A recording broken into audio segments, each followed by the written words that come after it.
website and go to the news and notices section and look at all of the activities at the library. And if you open it up, you will see that we have a whole page devoted to Native American History Month. And it has all of our activities. It is page 3, very colorful page, and it has all of the other activities going on at all of our branches if you are interested in attending another program. So it's a little after 5 o'clock. I think I'll start. I'm Christine Reeder, an adult services librarian with Pasadena Public Library, and welcome.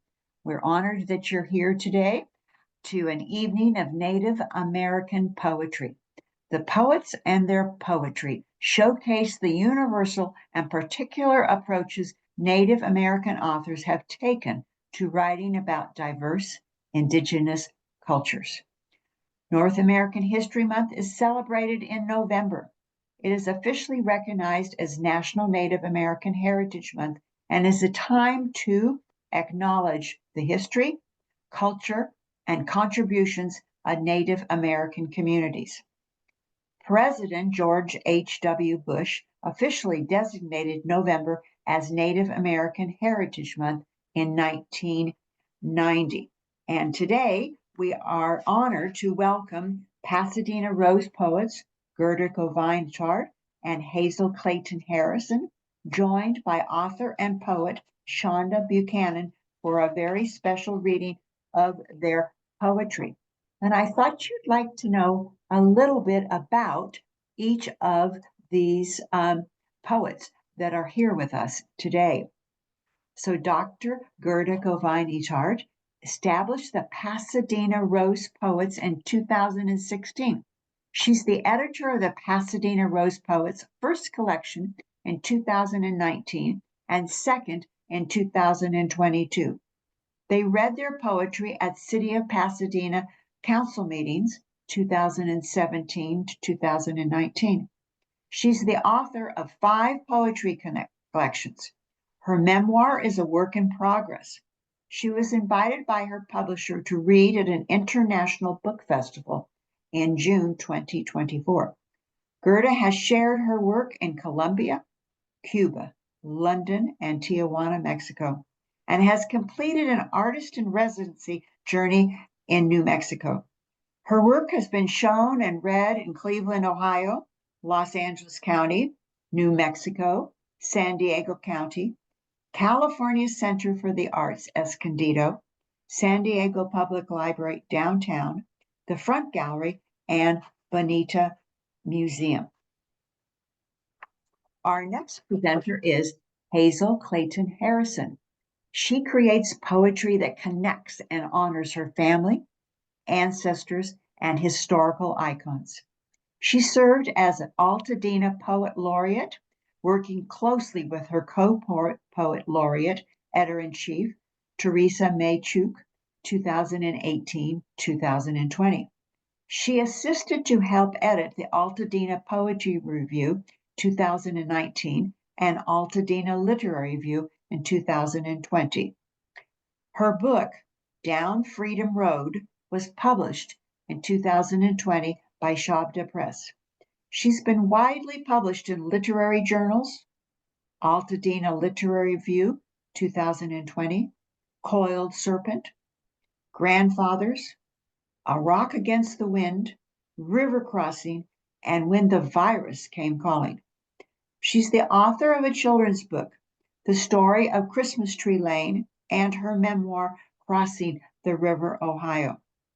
She's co-owner and operator of Jawlight Media, an editing and publishing firm. Our guest speaker today is Shonda Buchanan.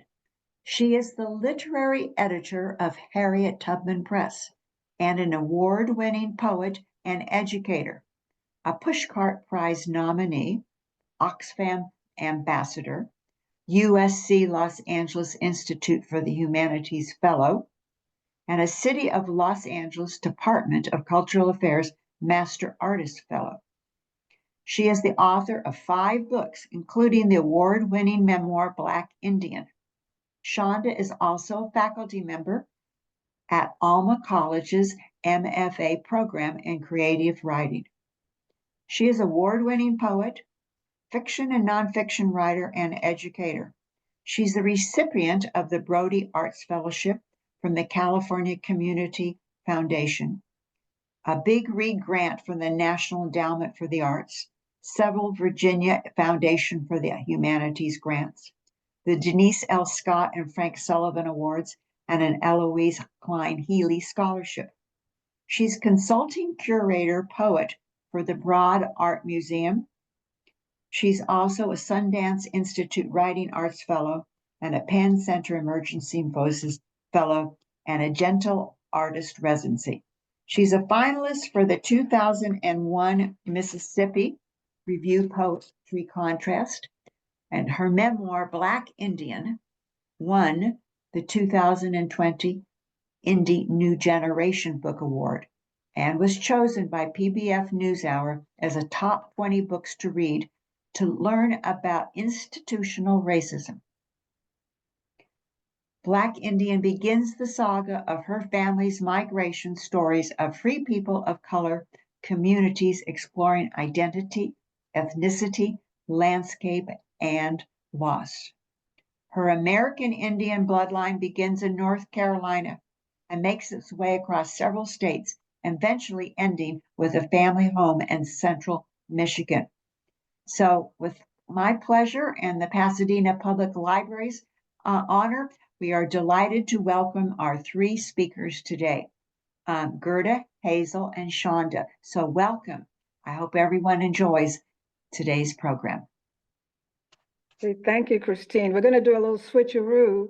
Hazel's going to go first, and then I'll go, and then Shonda. Okay, Hazel, it's all yours.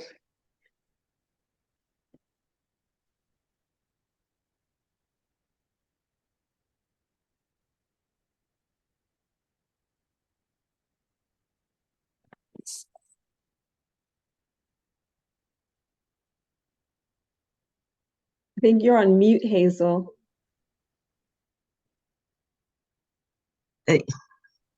I get to rehearse when I do that. But no, what I'm saying is, first of all, good evening, and thank you all for being here. It's such an honor to be here with my fellow poets, Gerda Govine and Shonda Buchanan. I've known both of them for years and participated in their readings and workshops and so forth, and I've just been so enlightened, and I'm so honored to be a part of this group. I also want to thank the library and Christina for helping for organizing this event. What I'd like to do this evening is I have books by Indian poets in my library.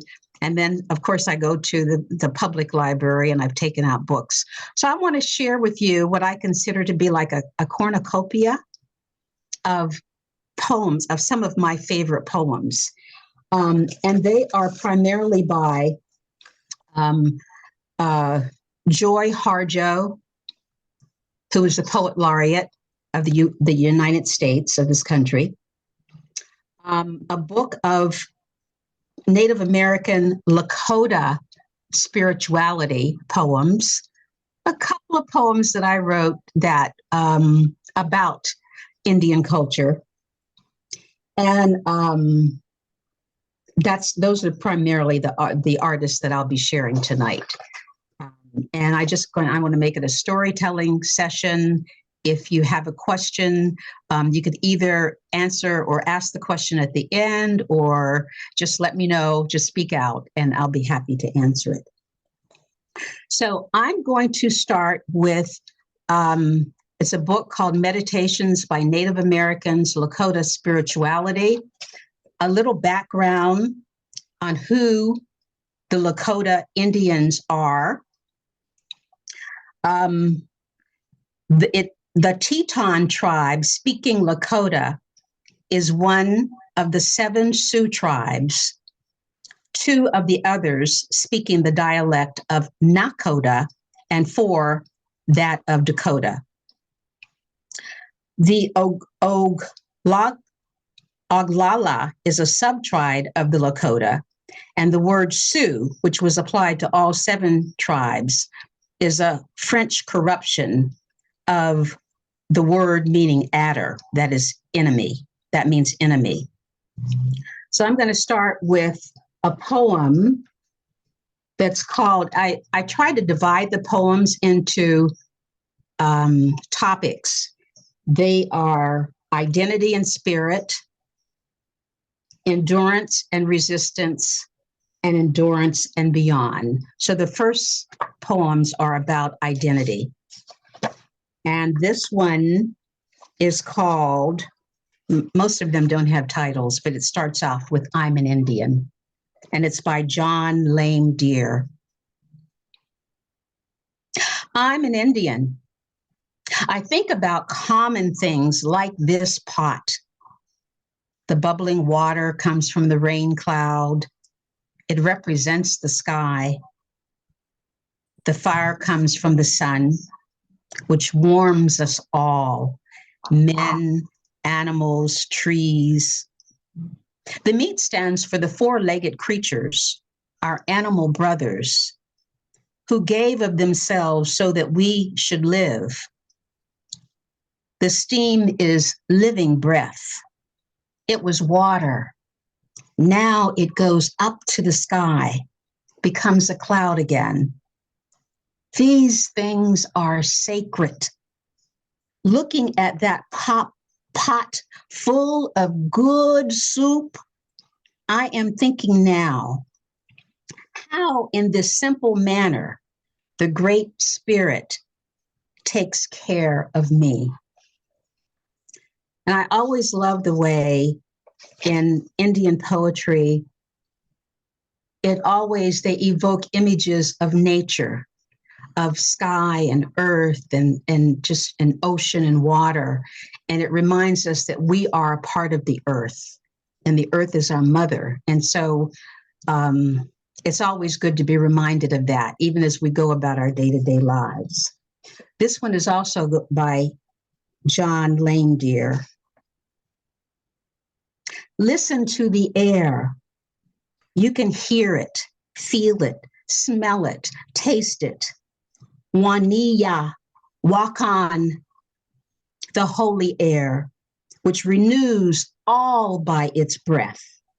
Waniya, walk on, spirit, life, breath, renewal. It means all that. We sit together, don't touch, but something is there. We feel it between us as a presence. A good way to start thinking about nature, talk about it. Rather, talk to it. Talk to the rivers, to the lakes, to the winds, as to our relatives. I've been spending a lot of time in nature lately. It's been a very stressful year, and I'm always reminded of the importance and how nature is a healing. It's a healer. So we go to the water, we go to the rock, we go to the mountain. I think that's why people like to hike and so forth. The next poem is the Indian symbol is the circle. And I've always kind of felt that intuitively because almost everything is round, of beauty. You know, the planets, our earth. So this is the Indian symbol is the circle, the hoop. Nature wants things to be round.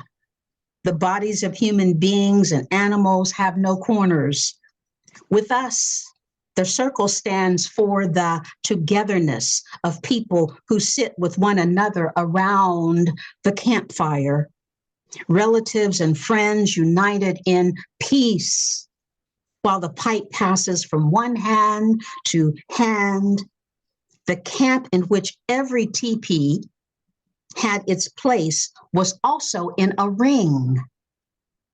The teepee was a ring in which people sat in a circle, and all the families in the village were in turn circles within a larger circle, part of the larger hoop, which was the 7 campfires of the Sioux, representing one nation.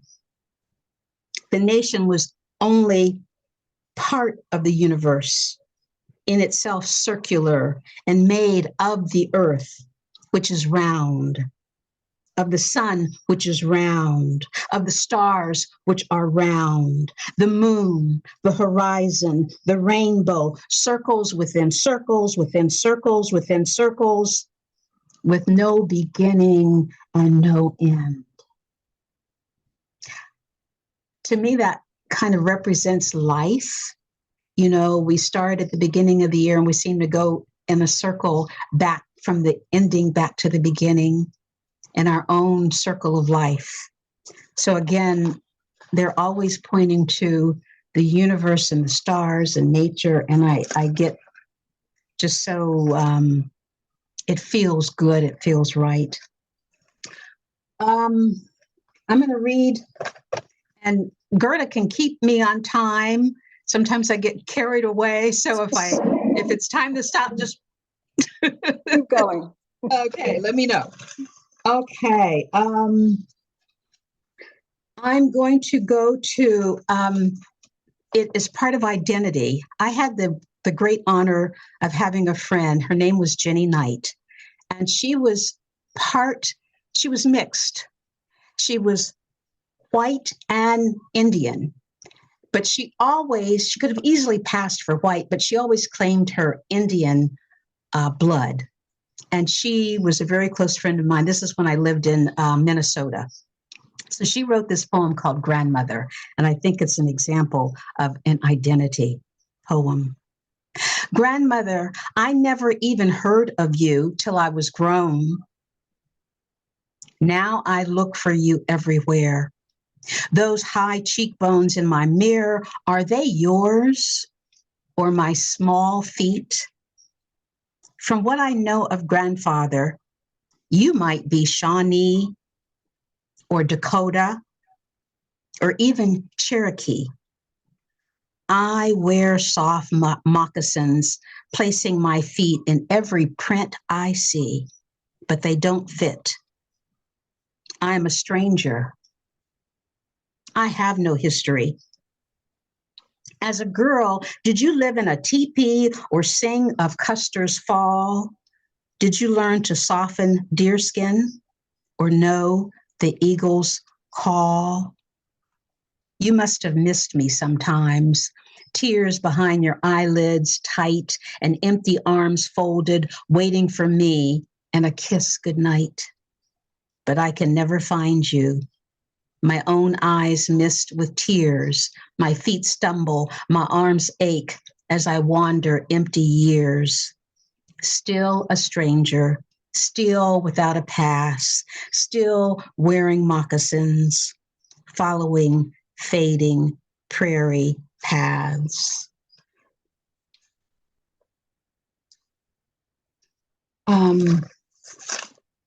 Most of us know of Joy Harjo. She is an amazing poet. I had the honor of hearing her read during the pandemic. And she not only reads her poetry, but she sings it. She plays instruments. She's just so multi-talented. This poem I'm going to read of Joy's is entitled, I Give You Back. And this is the part where I put this in my section called Endurance and Resistance, because of course, Native Americans had to endure in order to survive to today, but they also had to resist. I give you back. I release you, my beautiful and terrible fear. I release you. You were my beloved and hated twin, but now I don't know you as myself. I release you with all the pain I would know at the death of my children. You are not my blood anymore. I give you back to the soldiers who burned down my home, beheaded my children, raped and sodomized my brothers and sisters. I give you back to those who stole the food from our plates when we were starving. I release you, fear, because you hold those scenes in front of me, and I was born with eyes that can never close. I release you. I release you. I release you. I release you. I am not afraid to be angry. I am not afraid to rejoice. I am not afraid to be Black. I am not afraid to be white. I am not afraid to be hungry. I take myself back, fear. You are not my shadow any longer. I won't hold you in my arms. I love that poem because I think it's something very common to most of us, many of us, is that, I mean, who hasn't felt that fight or flight, the fear? But we have to let it go in order to move forward. And to me, that's what she's saying here, is that we have to release our fear. And she's done it so beautifully in a poem. The next poem of Joy's that I would like to read is called Red Bird Love. I love this because I love birds. Red Bird Love. We watched her grow up. She was the urgent chirper, fledgling flyer. And when spring rolled out its green, she'd grown into the most noticeable bird girl, long-legged and just the right amount of blush, tipping her wings, crest, and tail, and she knew it in the bird parade. We watched her strut. She owned her stuff.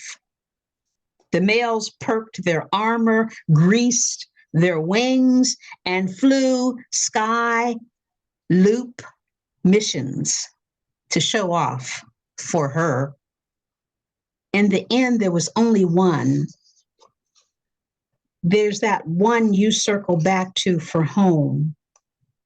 This morning, the young couple scavenged seeds on the patio. She is thickening with eggs. Their minds are busy with sticks the perfect size, tufts of fluff like dandelion, and other pieces of soft. He steps aside for her so she can eat. Then we watch him fill his beak, walk tenderly to her, and kiss her with seed. The sacred world lifts up its head to notice. We are double, triple blessed.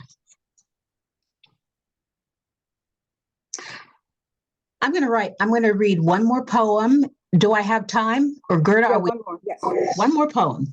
Okay, this is from another Joy Harjo, and it's called How to Write a Poem During War, which is very important now because as writers and poets, we have to continue to write our poem, even with the wars.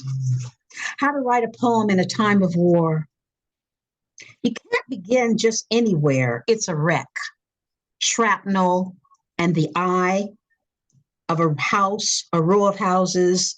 There's a rat scrambling from light with fleshy trash in its mouth, a baby strapped to its mother's back, cut loose. Soldiers crawl the city, the river, the town, the village, the bedroom, our kitchen. They eat everything or burn it. They kill what they cannot take. What they cannot kill, they take. Rumors fall like rain, like bombs, like mother and father tears, swallowed for restless peace, like sunset slanting toward a moonless midnight, like a train blown of its destination, like a seed falling where? There is no chance of trees or any place for birds to live. No, start here. We used to see woodpeckers the size of the sun and were greeted. Someone has to make it out alive, sang a grandfather to his grandson, his grandmother, as he blew his most powerful sun into the hearts of children. There it would be hidden from the soldiers who would take them miles, rivers, mountains from the naval yard, cord place of the origin. He sang us back to our home place from which we were stolen in these smoky green hills. Yes, begin here.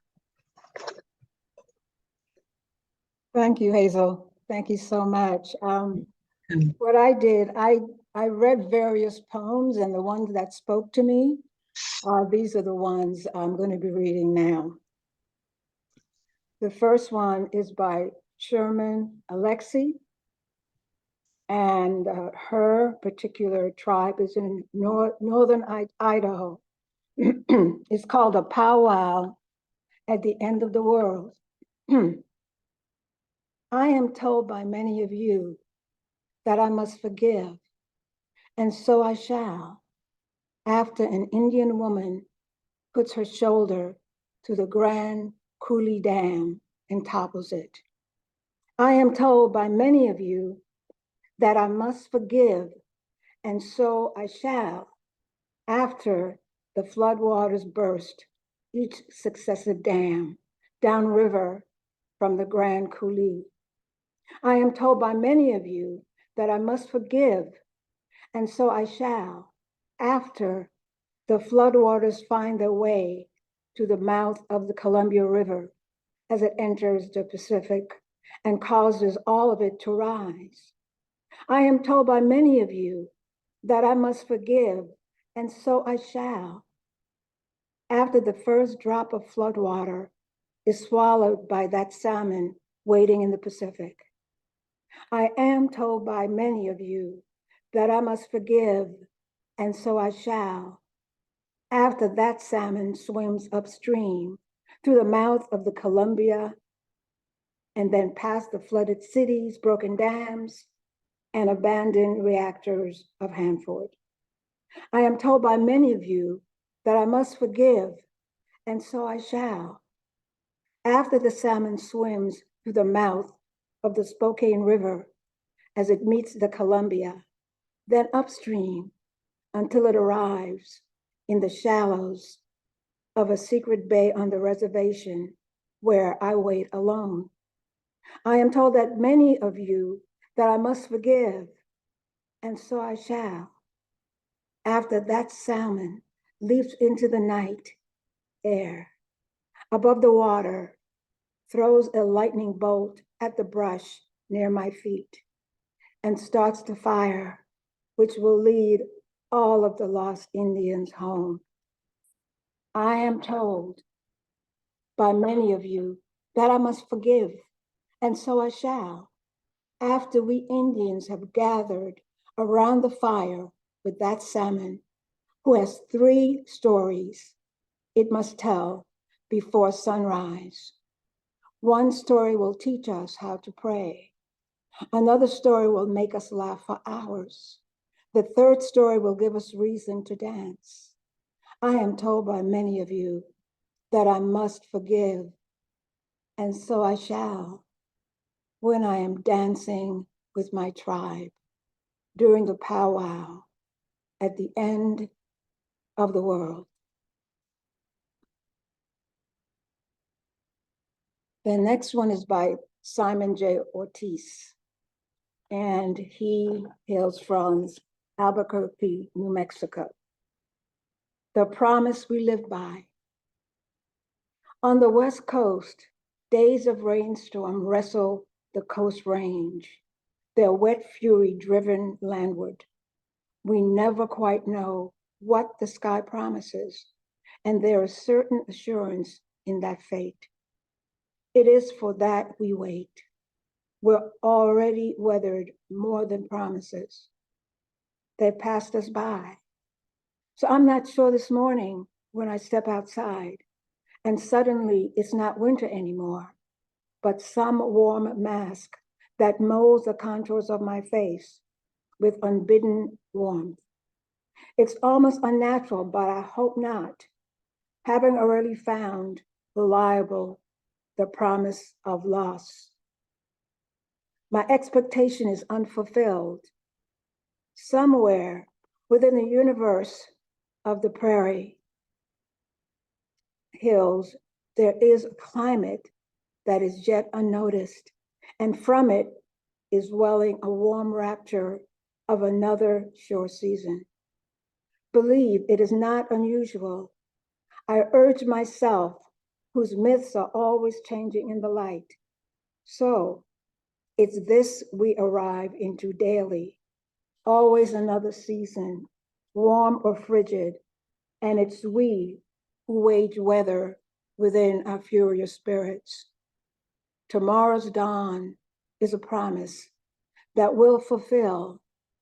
Never mind if the sky does not quite agree. This next one is about, it's by Cy Oatwa, and he hails from Oklahoma. In the month of cleaning family plots,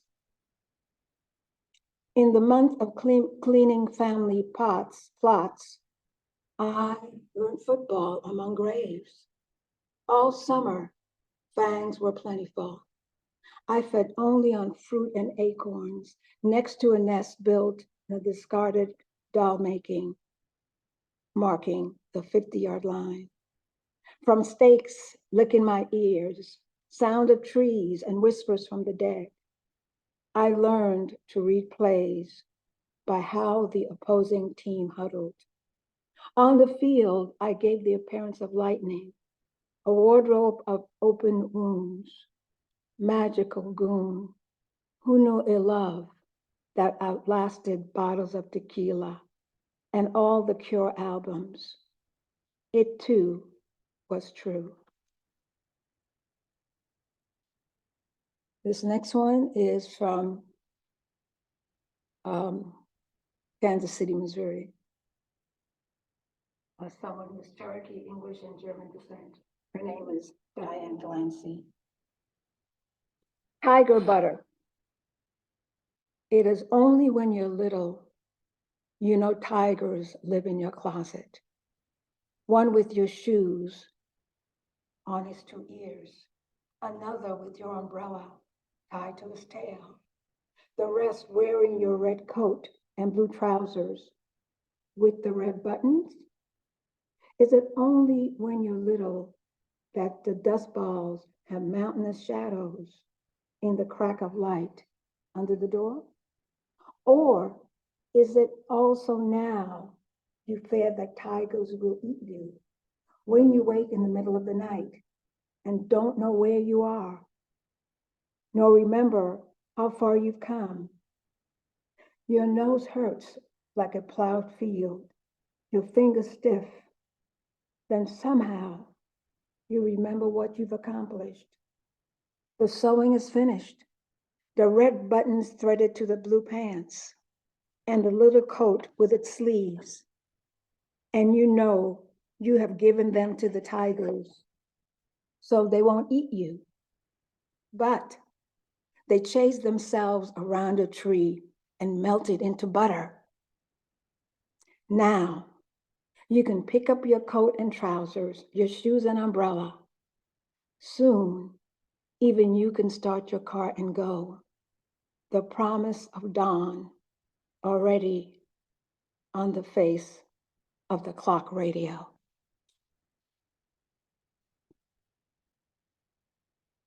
This is another poem by Nora Marks Dowenhauer, and it's called Grandmother Eliza, and she is from Alaska. My grandmother Eliza was the family surgeon.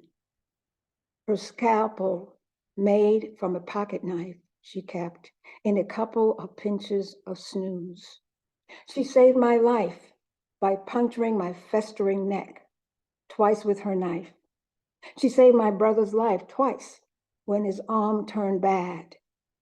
The second time she saved him was when his shoulder turned bad. She always made sure she didn't cut an artery. She would feel around for days, finding the right spot to cut. When the doctor found out she saved my brother's life, he warned her, "You know, you could go to jail for this." Her intern, my Auntie Annie, saved my life when I was cut a vessel on my toe. While my blood was squirting out, she went out into the night and cut and chewed the bark of plants she knew. She put the granules of chewed up bark on my toe before the eyes of the folks who came to console my mother because I was bleeding to death. Grandmother's other intern, Auntie Jenny, saved our uncle's life when his son shot him through the leg by accident. A doctor warned her too when he saw how she cured. Her relatives cured herself of diabetes. Now the doctors keep on asking, "How did you cure yourself?"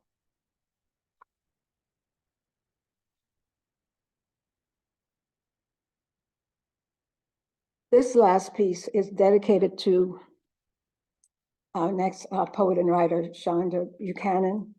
Around 2 o'clock today, the words jumped on the page. And Shonda, this is for you. Truth rings in her ears as words fall on the page. Whether she reads, chants, hums, or moans, she provides a path, an opening where untold stories open doors and windows, where the untold enters proud and unbending along pathways less traveled. For those who kept coming as ancestors continue to survive, albeit land stolen, irregardless of toothless barrage of treaties, agreements, and promises that kept blowing in the air of oppression and massacres. Shonda creates, with her stories and poems, a close and personal look at what's inside, usually out of sight, coming from a woman of two cultures that know how to be visible as she opens up an historic path, an opening where the untold enters unafraid as ancestors smile, laugh, cry, and keep going as she tells her truth about triumph, joy that came with her territory. Breaking through, knowing that giving up was not a choice, even when loss, pain, and suffering knocked at her door. Shonda's ability to see and feel the open wounds illuminates the opaque barriers and misdeeds reflected in treaties that died, where fairness froze and nations were uprooted. Shonda is a proud and unafraid Black Indian poet, writer, and so much more. Her dignity is woven with threads of her ancestors and beyond, encompassing the everyday. Her survival tapestry feeds her personal, compelling, and provides an important legacy that captures what is, what was, and what's possible. Sister Shonda Buchanan, it's your time for the tell. Chandra, you're on. Thank you. Wow, that was beautiful, Gerda. Thank you so much. The words Oh my came. gosh, Thank you. this is so rich. I'm grateful. Thank you, Hazel. Thank you to the Pasadena Public Library. Very grateful that you're honoring our people in these ways, and also that you're allowing for the intersectionality of the African Americans and the American Indians here as well. I'm going to start with a song that I learned from this Ogalala Sioux grandma. We were at a ceremony, and this is the first time that I knew that I was learning a song that was Cherokee or Salagi, which is my people, our Eastern Band, Cherokee, Kehari from Sampson County, North Carolina, and Halifax and Hertford County, and then Choctaw on my father's side. And then one of my other great grandmothers is listed as being full-blood Cherokee and Pequot and Delaware Cherokee. So the first time I learned this song, I cried a little bit because it was the only time that I'd been taught a Cherokee song, which honored my ancestors. And then I'm going to go into a poem. I think I'll go ahead and can you see my rattle? Yeah, okay.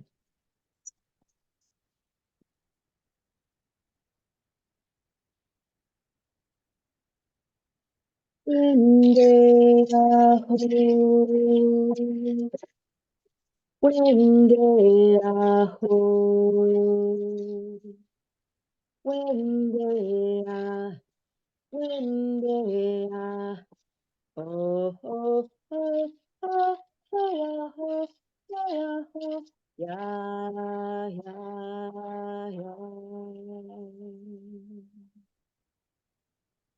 And that was the first time that I learned this song. It's a morning song, a Cherokee morning song. So we sing it when the sun is rising, just to greet the sun and to give thanks for, breath for another day.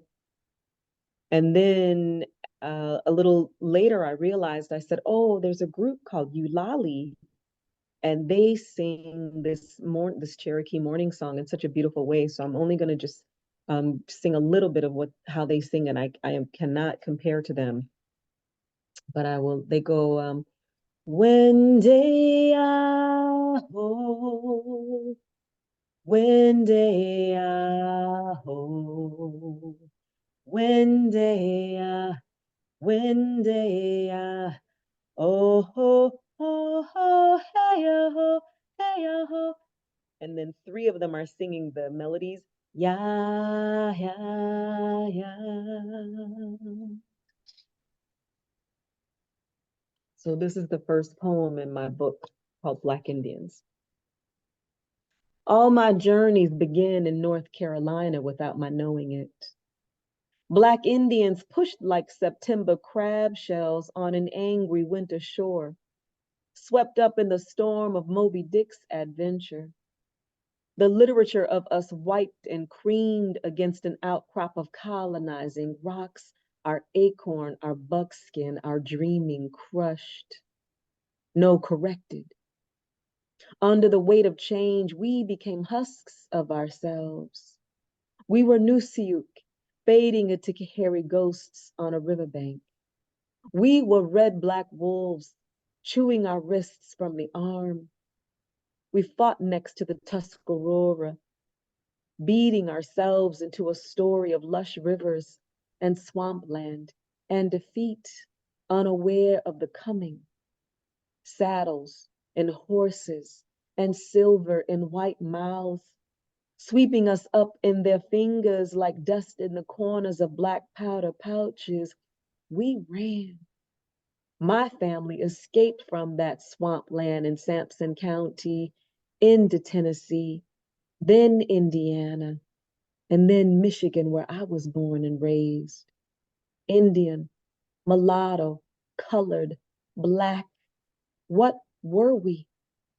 We planted ourselves next to the Potawatomi and the Odawa like corn stalks, and we grew into a farmhouse on fire. So you can see how reclaiming that song and then being able to write poems about my mixed race ancestry has been rewarding for me. And I've been lucky enough to know Joy Harjo. Joy Harjo was one of the first people who encouraged me to write my book, Black Indian, the memoir. And we were at dinner one night, and she said, "No, you tell your stories." She said, "Who will do it if you don't?" So this next poem is a poem that I wrote. I want to say, Hazel, I love how you were saying that a lot of indigenous poems deal with nature and spirituality, and it's true. And I think for me, and maybe Joy as well, I think we have a bit of an edge of history in our poems.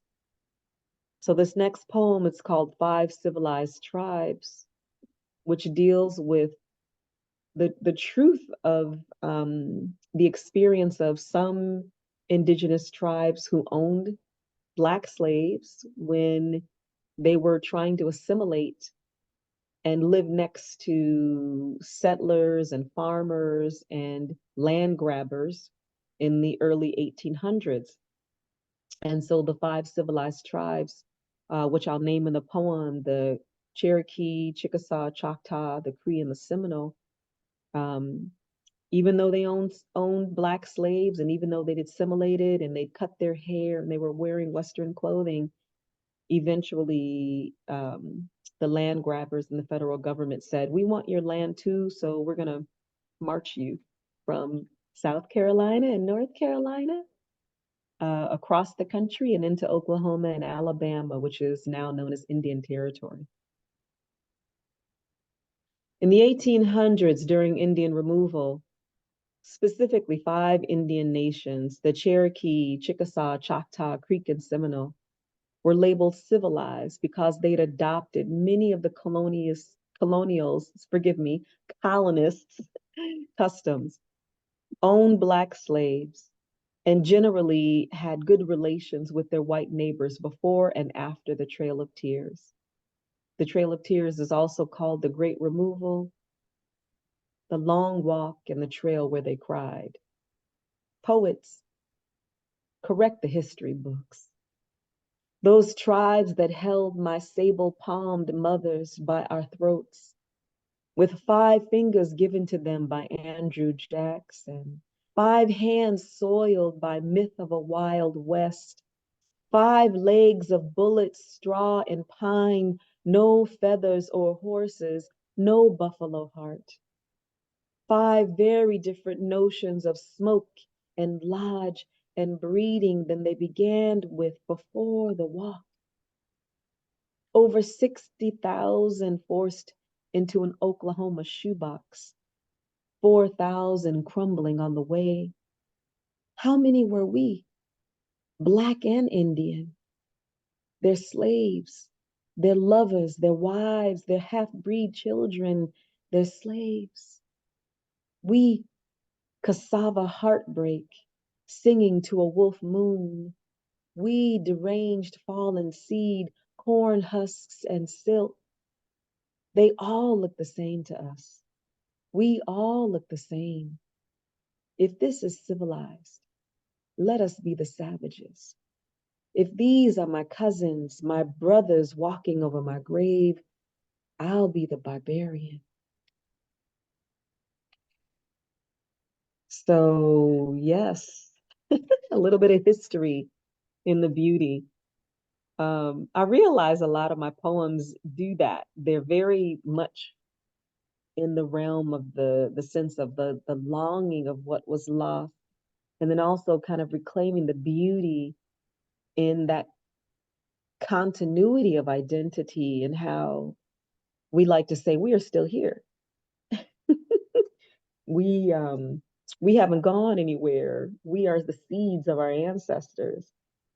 When I first started on this journey of trying to find who my ancestors were, um, it became such a rewarding and then challenging and like being fully aware of how many ways that free people of color, who my people were eventually labeled, how we were mixed race, but we came together to survive. And we brought some of these precepts into our family.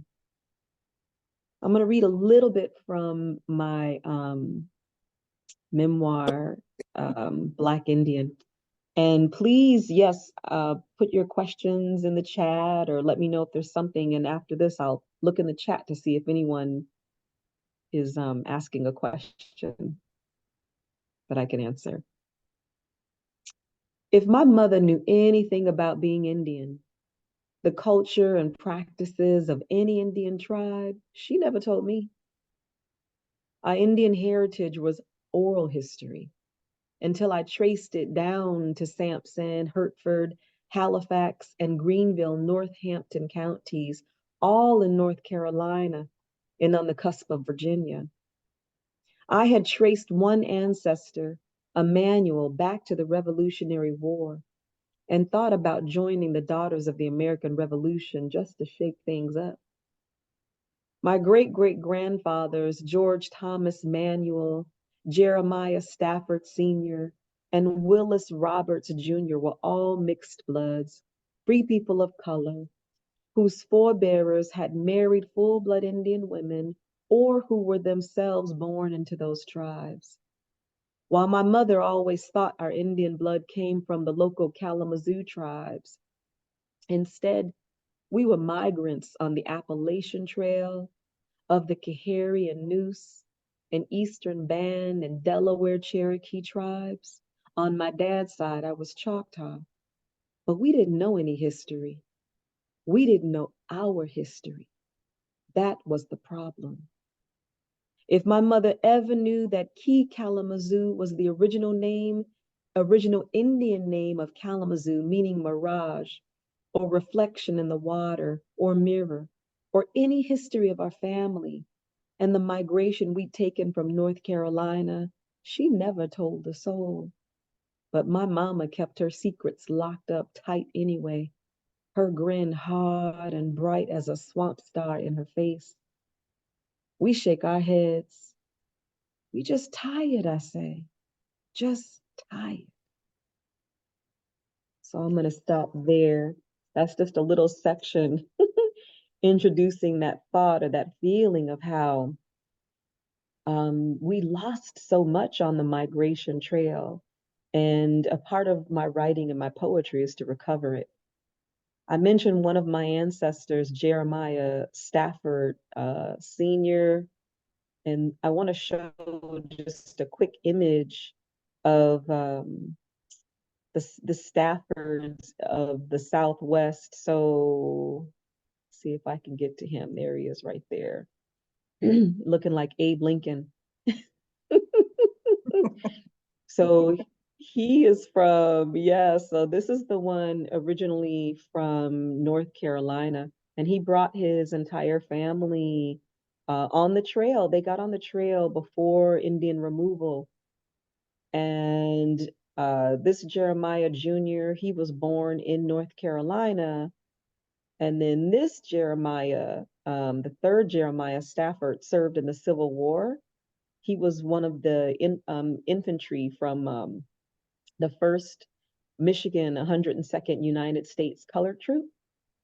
And he was also born in North Carolina, but then they got on that trail to Tennessee, Indiana, and then eventually Michigan. And it's interesting, the story behind this Jeremiah is that he took his eldest son to live with the indigenous people who were already here in the Matawan area, Matawan. So we're in the Potawatomi, Odawa, and the Anishinaabe lands, but over here it was more Potawatomi and Odawa. And so he took his eldest son to live with them and to learn medicinal ways. And then eventually they called him Indian doctor because he was the one who would go around helping people have their babies. And like the poem that you read, Gerda, he was the, I guess we'll call it the healer, because people, they didn't have hospitals at that time. They could take free people of color to and be safe and alive. I'm going to pause here. Any questions?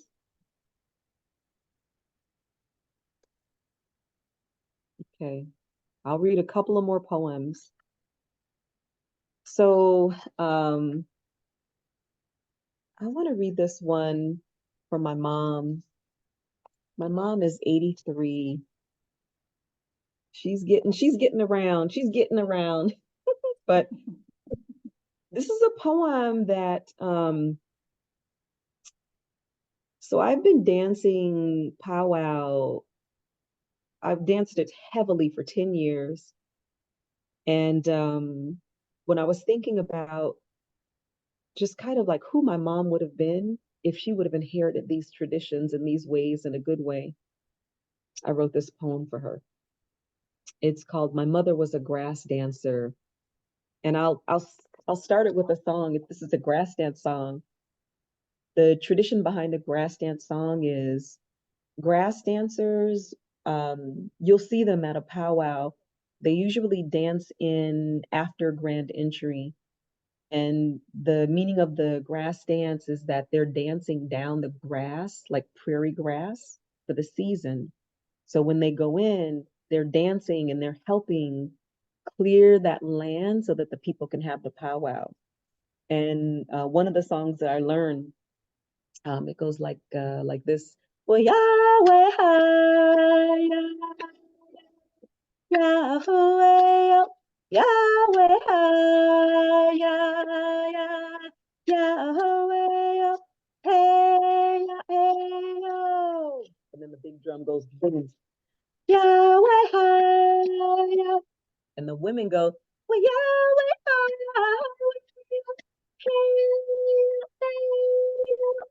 well, Yahweh, well, Yahweh, hey, hey, well, Yahweh, well, Yahweh,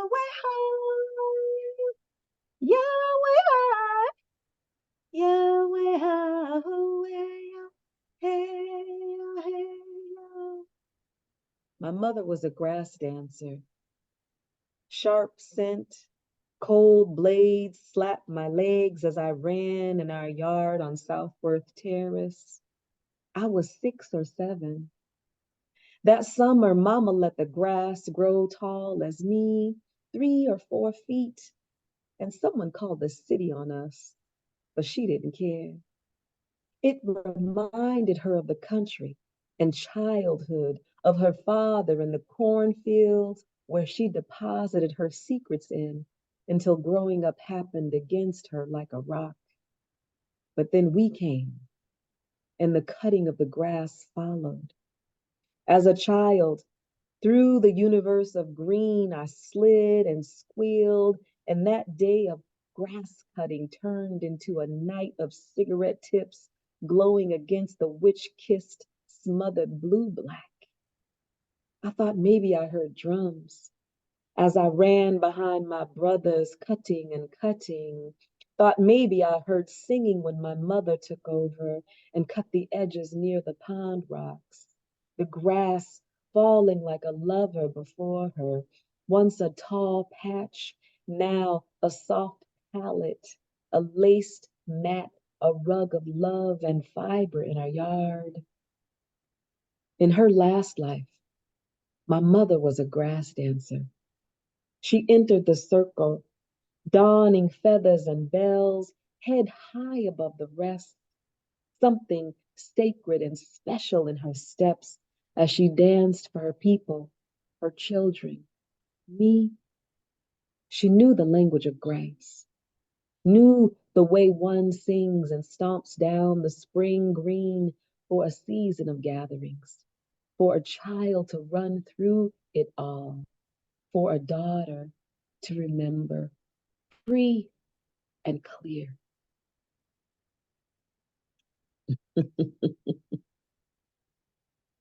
Yes, that's my mom. I see there's a question, I think, in the chat, maybe. Let me check it really quickly. Oh, what inspired me? Oh, thank you, Hazel. Hazel asked, what inspired me to research my Indian ancestry? And then how do I reconcile Indian ancestry with my African ancestry? That's a brilliant question. Those are two brilliant questions. So in both of my books, um, I I write that when I was 16 or 17, I did this list. I don't know how many of you wrote a list of kind of like who I want to be when I grow up. And in this list, I wrote, I don't know, there were, I don't know, 17 or 20 things. And on the list, I still have this journal. I said, I want to find my American Indian ancestry. Or no, I said, I want to find my Indian ancestry because we called ourselves Indian. We didn't call ourselves American Indian. We didn't call ourselves indigenous. We didn't call ourselves mixed race, mixed blood, Afro-Indigenous. Back then, it was only Indian. And even in our communities now, we say Indian until we start to name our tribes. And so I wanted to find who my people were because I felt like a large swath of my identity was missing. I felt like I was half stepping in life. I knew the oral history, but we had no dream catchers on our wall. We had no connection to any of them. We didn't know our language. And I remember, so there's a dual moment of my ancestry where when I was watching John Wayne movies, and John Wayne and his people were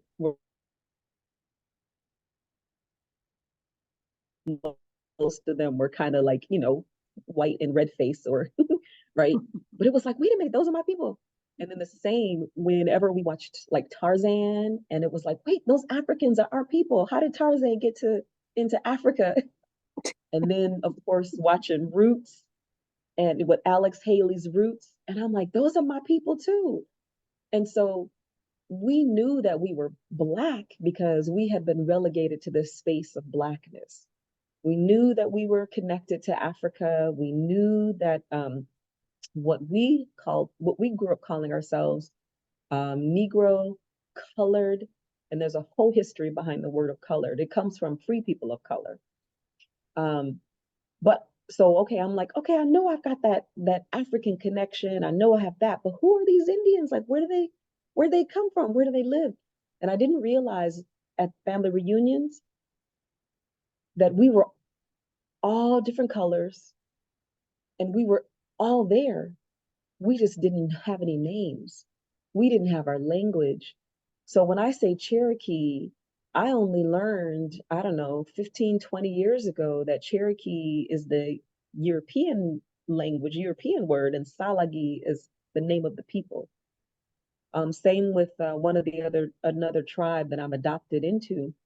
One of my grandpas adopted me into it is the Gravon, and the Gravon of Montana. So Gravon is a French word meaning big belly. Like they got big bellies because they like to eat, and it's true actually. However, the name that they call themselves, and I want to make sure I'm pronouncing it correctly, is the Aani, the white clay people. And so when we learn about indigenous history, we have to be careful about how people, um, the conquerors called them and then what they called themselves. Because sometimes you would have a tribe telling a white explorer, those are my enemies, like the Sioux, like those are my enemies over there. And then the white person writes it down and he calls them Sioux, meaning those are my enemies, but that's not their names. So I needed to know the truth of a thing. Um, and it became the tapestry of America, which is um, I keep calling it that, and I wonder, and I say this, and people have said, you can't say this in all communities, and I'm like, you know what? I'm just going to say it. I don't know, because of the Indian War in 1812, because of um, Indian removal and the intermingling of nations and tribes. We can go back to 1619. I'm sorry, I'm getting on a history lesson as a poetry reading, but we can go back to 1619 when the first Africans came here, and then they landed in Powhatan country. And so we can go back to those intersections and the interminglings and see how they kept making family and making relatives. And it was only because Europeans wanted to keep us separate. That's when we started calling each other different things. And I actually do have a poem here that I wrote for Pocahontas because Pocahontas is Powhatan. And it's interesting because we have Pocahontas as a childhood movie or a cartoon or whatever. And when you look at the real history of Pocahontas and how she was actually forced to marry um, John Rolfe, she was forced to marry him because they knew marrying an Indian woman into a white family made them family. And so then they could have the land. So, but here is a story. I changed the story. I shifted the narrative. I take what you give, or Columbus sees America. Pocahontas is Ginkaskin, Powhatan, Kahari, Tuscarora, Accahannock. She opens her hands to the slow waltz of ships who gaze at her youth, her soil, hungry, hard-eyed, at her naked river shoulders, her hemp like she is already a jewel in a Spanish crown.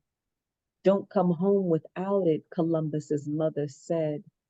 So he didn't. None of them could ever touch the land until Pocahontas kissed him. They had been sleeping for months, dreaming of death on the rocking water, sleeping in each other's feces, eyes purple with ocean water and bleeding blue. When they came, wind smelled like wolf pelts, 6 days of rotting. They sucked up America with the grateful desperation of baby monsters. But she laughs and offers her fruit anyway.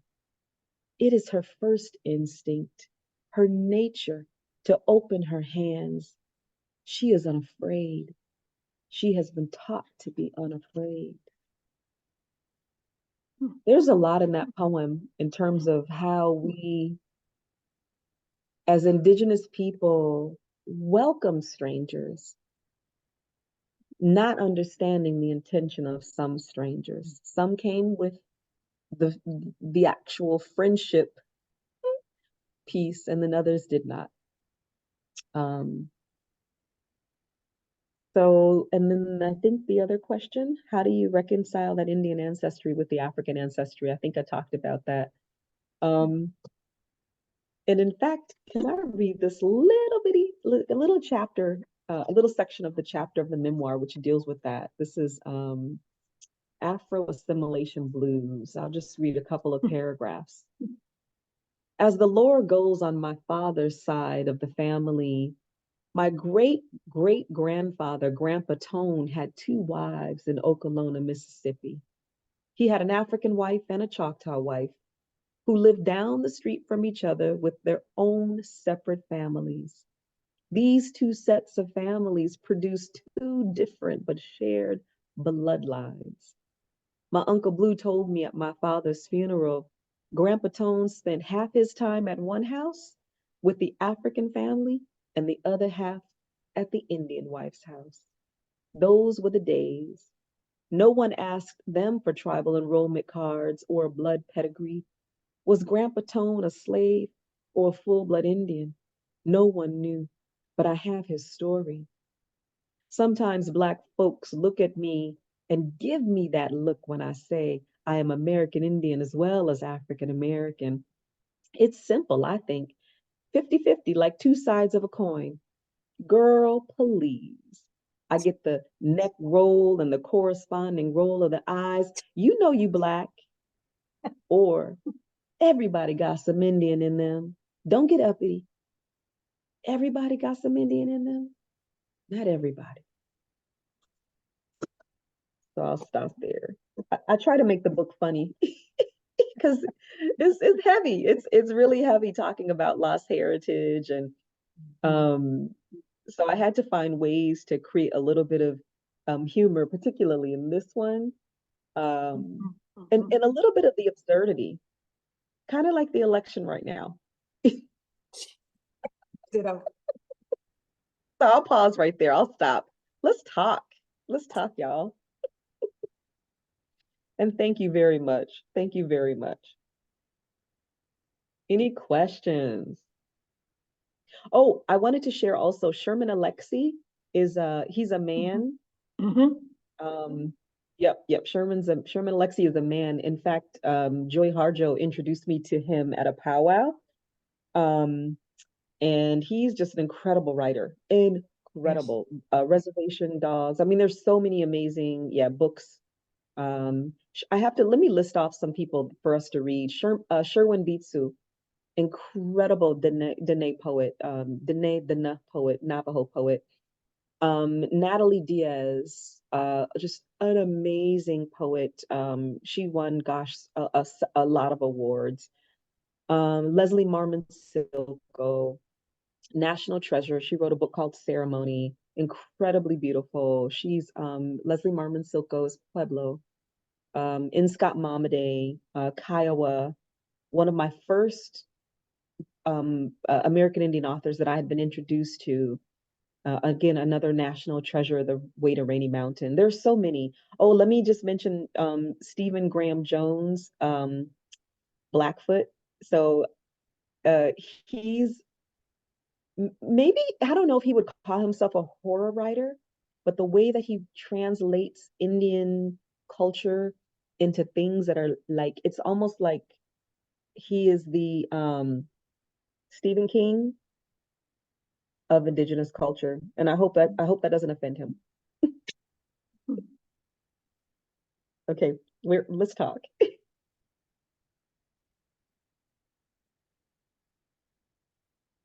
Any Shonda, I have a questions? question. Yes. Can you hear me, Shonda? Yes. You were singing earlier, and I never heard that music before, but I knew the music. I knew the beat. I knew, and this has happened to me a lot in my life. I hear something for the first time, but I know it. But I know I haven't studied it. I haven't been around it. And so for me, there's a connectedness to music that I don't really know, but there's a familiarity with it that goes beyond me. It's tied to my ancestors. So it's just, and for me, it's comforting because it gives me a way of connecting that wouldn't be there without the music. Exactly. I mean, that it's interesting how song plays a different role in all of our nations. I call us nations, not necessarily tribes or bands, because bands are different sections, different parts of tribes.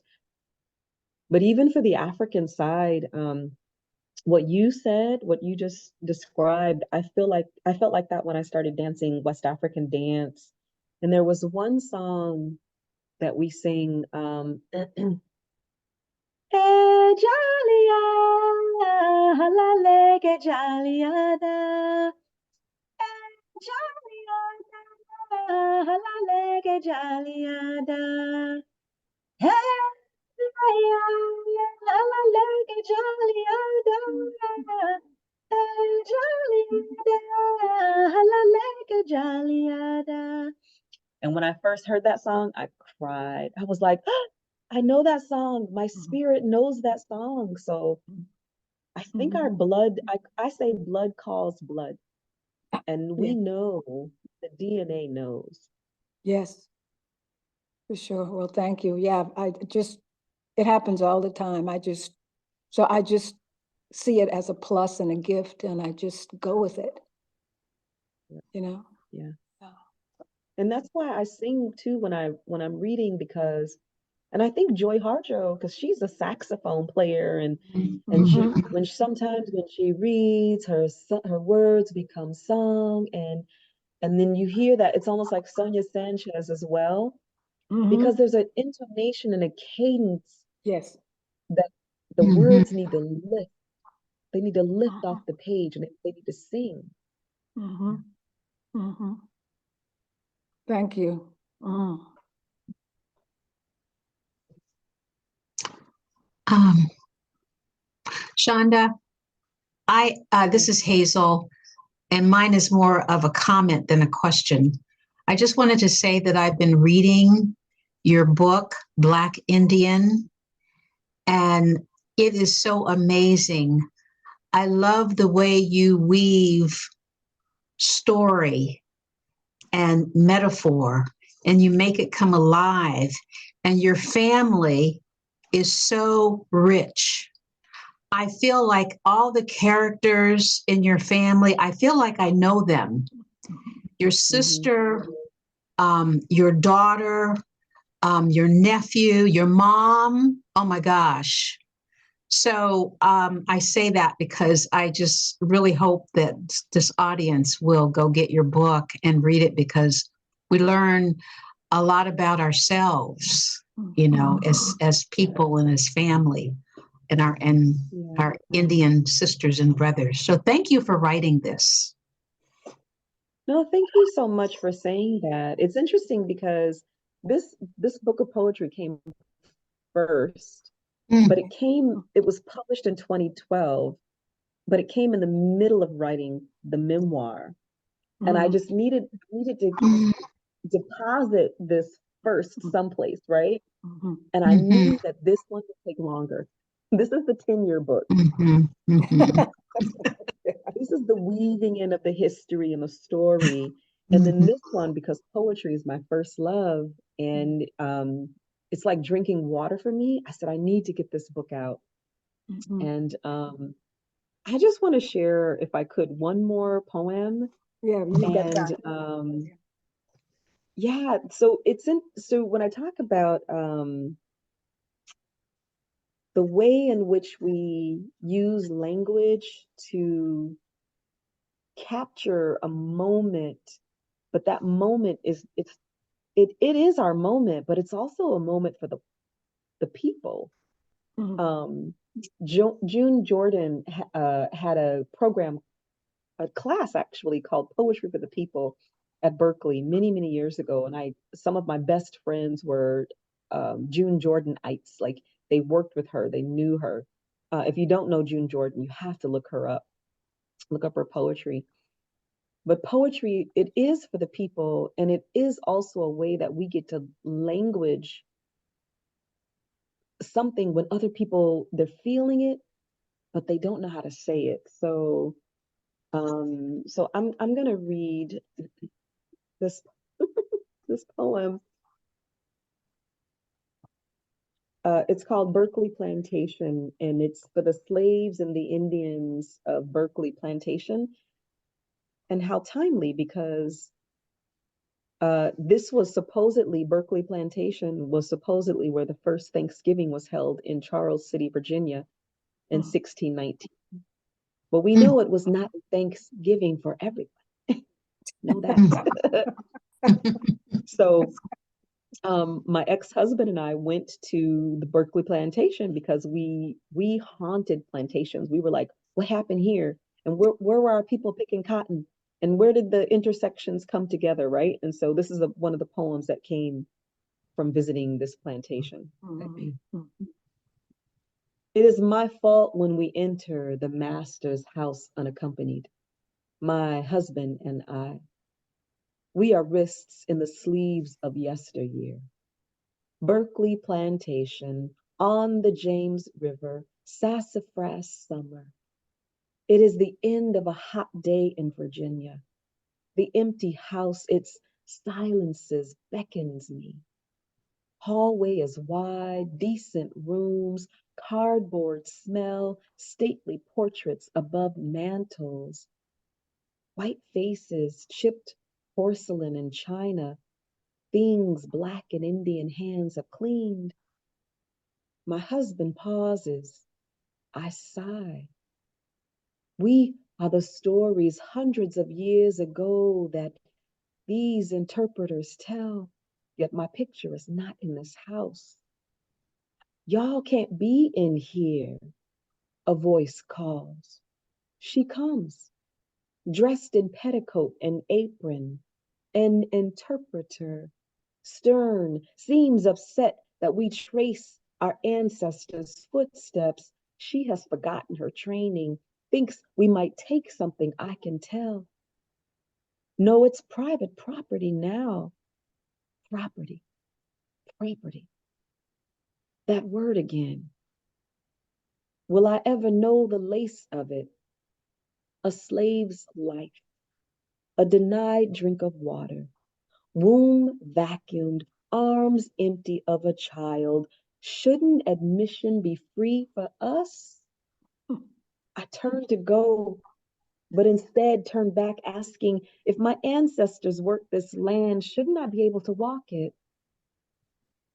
Suddenly smaller, eyes alert, aware, she slowly shakes her head.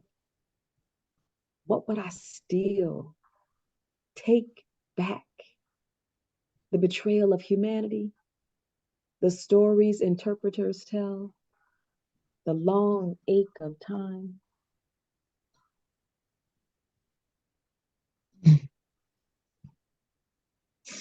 Wow. You said so much. You just wrote another book.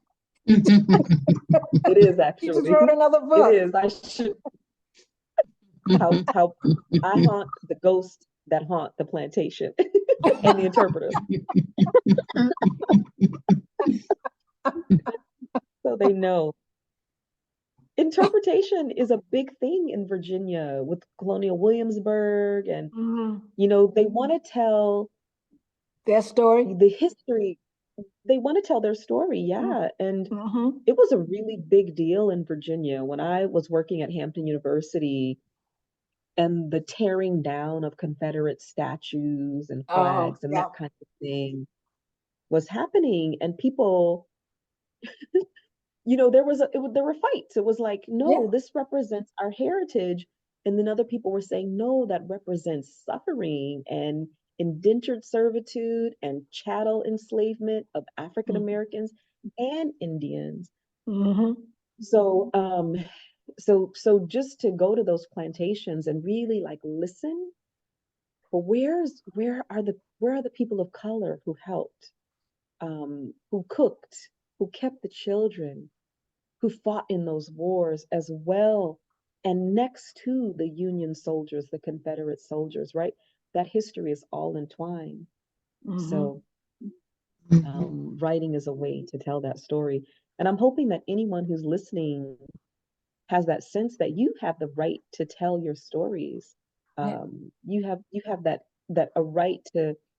It's not just someone said to me the other day that when they write fiction, they feel like they're just pulling stuff out of the air, and so it became too difficult, and they stopped writing.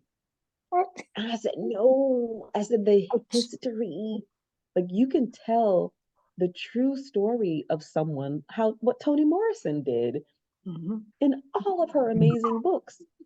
Beloved, A Mercy, we could just go on and on. The Bluest Eye. You can tell someone's true story and you can imagine how it was, and then bring to life something that we never would have known unless you put it in fiction, or unless you write a collection of poetry about it, reimagine someone's life. Yeah. So yeah. We're the storytellers. We're the historians. Yes, exactly. Yeah. And can I say too that I do have another book coming out in May. It's a collection about Nina Simone, which is why I have Nina Simone and James Baldwin on my shoulders, on my shoulders. We're in good company, and they're in good company. Yes. Oh my God. It's pretty incredible. When I talk about reimagining a life, I have to say I did reimagine Nina Simone's life in this collection of poetry. Who's Afraid of, I'm sorry, what am I saying? The Lost Songs of Nina Simone. And can I close with that poem? I want to pull a poem which it deals with her ancestry. Okay. And I think I'll pull it. I'll screen share the poem just so we can see. I'm a big fan of showing sometimes the work. So a part of reimagining Nina Simone's story was going back and finding those intersections of her people. In her autobiography of Nina Simone, she says that her ancestors um, are Indian and African. Mm-hmm. And so I pulled this out, The Alchemy of Rice, for Nina's great-great-grandmother. Okay. Did you love them, grandmother? South Carolina border crosser, poke weed puller, marrier of slaves, baby producer, corn grower, maize pounder, river deer woman, Katawa, Anyanewiya, Salagi, or Cherokee. Who kissed you across the border, tricked you into marrying a man as the moon's, a man dark as the moon's quiet, quivering eye, a West African rice alchemist, good laugher, silver mud man with shark-kissed middle passage palms, breathing sweet rice breath. Without his moist, trained fingers, his how to kiss the stars wisdom, no rice shoot, blade, or shell would have risen for those from those swamp waters. Not one ruse would have entered any rose-watered mouth. Was it his rice song, grandmother, unmilled, language a ghost in his head, or the wheat broom's choice? Who blew you both open, great-great-grandmother and grandfather, with breath over palm kiss, good sense and rice ceremony, tickled from the red earth's throat? Who said you and you and you have to go first? It's not Eunice's time. Wow. So thank you so Precious. very much for allowing me to share. I'm grateful. I hope to come back when the book comes out. Thank you, thank you, thank you. Thank you, Christine. You'll never get rid of us, ever, ever. We're for life. This one and the next. So happy. I just want to thank all three of you on behalf of the Pasadena Public Library. This is an absolutely delightful afternoon, early evening. Thank you very much. The poetry was beautiful. It was such meaning in it. So thank you so much, Gerda, Hazel, and Shonda. Wonderful program. Thank you to everyone who attended tonight. This wonderful program has been recorded. It will be posted to YouTube, Pasadena Public Library, in the next couple of days, so you can listen to it and re-enjoy the beautiful poetry that was shared with all of us tonight. And Thank you all very Christine. much. You're Thank an you so excellent, much, excellent everyone. person to Thank know. We appreciate you so much. Thank you. And thank you, well, Shonda. yes, and thank you very Hazel. much, Shonda, for being This a is you, wonderful. everyone. Thank you. Yes, thank you very much. Yes, thank you. Happy And Indigenous Heritage Month. yes, Yes. absolutely wonderful. And to our Pasadena Rose Poets, Thank you. Gerda and Hazel, thank you so much for And helping to to the organize and Pasadena helping Indigenous us. peoples. Yes. You want to name the Shumash, the Tonga, Gabrielino, the Keech, the Tule River. Okay, sorry. I just wanted to name my California Indians. Yes, absolutely. Absolutely. Yes. So Well, thank you. It's been great as always. Have a And thanks good to the two of evening. you. I just love, just having you in my presence and being able to talk with you. It's just amazing. It was supposed to be, so here we are. And thank you again, Hazel and Shonda. Thank you. Quite Thank a pleasure. Unforgettable Thank pleasure. you. Have a great evening, everyone. thank you very much. Take care. Thank you. Thank you. Bye-bye. Good night, everyone. Thank you. Good for night. coming. Good night. Good night.